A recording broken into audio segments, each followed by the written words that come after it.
Welcome to day 4 of our daily Bible devotions. We have been discussing the part of teleological argument that explores intelligent design. Now, last time we talked about principle of uniformity.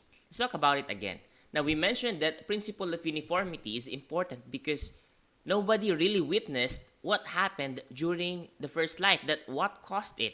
And since we can't go back in time, we have to apply this forensic principle. The principle of uniformity tells us that if it works today and if it's the same place, same earth, so that means what works today also worked in the past. Consider the Grand Canyon. Did anyone see the Grand Canyon form? No one, right? But by the principle of uniformity, we can conclude that natural processes, particularly water erosion, were responsible for the Grand Canyon. Water actually did that. We can conclude that confidently even though we were not there to see that happen because we can observe these natural processes creating canyons today. We see this in nature when we observe water's effect on the land mass. We can even go into the laboratory and repeatedly pour water in the middle of a mass of dirt and we'll always get a canyon. And actually, it's not just dirt. Especially when you allow water to keep pouring on limestones, you will always have that effect. You will also see that in caves. So that's what's at work. If we see that happen, that must have happened in the past too. And that's how we know that water was actually the one responsible for the Grand Canyon. Now, consider another geologic formation. On the one hand, we have Grand Canyon. On the other hand, we have Mount Rushmore. You know the mountain where they carved the faces of 4 presidents? Not Hokages, 4 presidents. Okay? What caused it? What caused Mount Rushmore? Common sense tells us that we would never suggest that the presidential faces on Mount Rushmore were the result of natural laws. No, erosion couldn't have done that. Our common sense is actually, that common sense that we're referring to is actually the principle of uniformity. Since we never observe natural laws chiseling a highly detailed sculpture of a president's head into stone at the present time, we rightly conclude that natural laws couldn't have done it in the past either. It was chiseled. It was designed. It was intentional. It was created. Natural laws couldn't have done that. We know that now, so we know that's what happened in the past. Okay? Today, we see only intelligent beings creating detailed sculptures. As a result, we rightly conclude that in the past, only an intelligent being or a sculptor could have created the faces on Mount Rushmore. In the same way, when we look at the first one-celled life, the very first one-celled life, the principle of uniformity tells us that only an intelligent cause could assemble the cell equivalent of 1,000 encyclopedias. Science, is a search for causes, such as forensics, in order to understand and answer the question, how? There are 2 types of causes, intelligent and non-intelligent. When we say non-intelligent, it means natural, okay? Intelligent and non-intelligent or natural. So the Grand Canyon had a natural cause. Non-intelligent cause, caused by nature. Mount Rushmore had an intelligent cause. Now, some people, they rule out intelligent causes before they even look at the evidence. Now, we mentioned earlier that science is a search for causes. Now, if you're a good scientist, if you're searching for causes, you don't rule out a possibility before you even look at the evidence, right?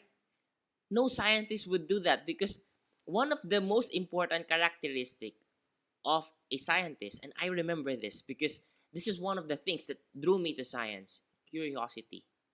You have to fuel that curiosity.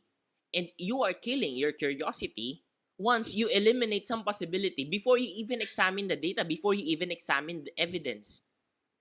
Now, you examine the evidence and out of that, determine the cause. That's what a good scientist does. That's what good science is. Now, some people, when they rule out some possible causes before they even look at the evidence, what do you call that? That's bad science. When you start with the conclusion before you even examine the evidence, you're not even following the scientific method, right? The conclusion is reserved at the end. The creation evolution debate is not about religion versus science. Not according to what media tells you. That's actually a propaganda. Social media suggests that. But it's not about religion versus science. Or it's not even about Bible versus science. Listen, the creation evolution debate is about good science versus bad science. Likewise, it's not about faith versus reason. It's about reasonable faith versus unreasonable faith. Yes, faith has to be reasonable. And lots of people, not just those who have religion, okay? Some people who claim to be scientists, they have unreasonable faith. So good science versus bad science, reasonable faith versus unreasonable faith. I want to introduce you to a person named Fred Hoyle. Fred Hoyle was a British mathematician and astronomer who calculated the probability of life. And by calculating the probability of life arising by spontaneous generation, you remember spontaneous generation, that natural laws just actually combining elements to produce life, something that Louis Pasteur failed to achieve.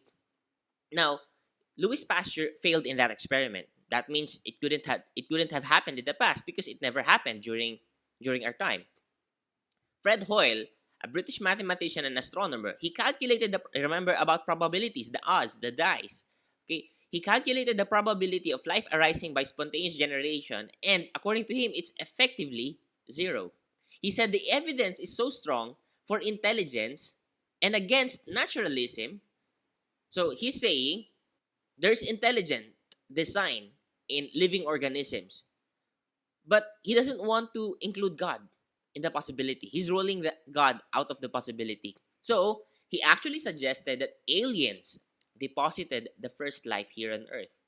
That's right. That theory is called panspermia theory. If you're familiar with the movie Prometheus from the Aliens movie series, that panspermia theory was actually shown there in part. Anyway, so he acknowledges here's a mathematician, here's an astronomer, a scientist who doesn't believe in God. And yet, by computation, he says, yes, there is intelligent design. Spontaneous generation? No. It's effectively zero. It cannot happen. But since there's intelligent design and he doesn't want to believe in God, it must have been the aliens. Of course, panspermia, the aliens depositing the first life, doesn't really solve the problem. It simply puts the problem off another step, because now you have to ask, okay, if aliens deposited the first life, who created the intelligent aliens? Oh, the intelligent aliens must have been designed by an intelligent designer. So as crazy as the panspermia theory sounds, at least panspermia advocates and recognizes that some kind of intelligence must be behind the amazing wonder that we call life. Still, when top evolutionists have to resort to aliens to explain the origin of life, you know the simplest life must be incredibly complex. And that's important for scientists to acknowledge the complexity of life. Specified complexity of living organisms suggests design and intelligence. Hence, there's an intelligent designer. Look at the teleological argument again. Premise 1, every design had a designer. Logically, we can agree to that. Second, biological structure reveals highly complex design. And this highly complex design was already affirmed by scientists. We have data, we have mathematical probabilities. Therefore, life had a designer. That means something to you and me. You were designed. You were created. That means your life has meaning. You're not an accident. You're not an afterthought. No, actually, there is a thought in creating you. You're not just here by chance. Your life has meaning. Your life has value. And because you're not created by some random chance, your presence, your existence is important. Remember that.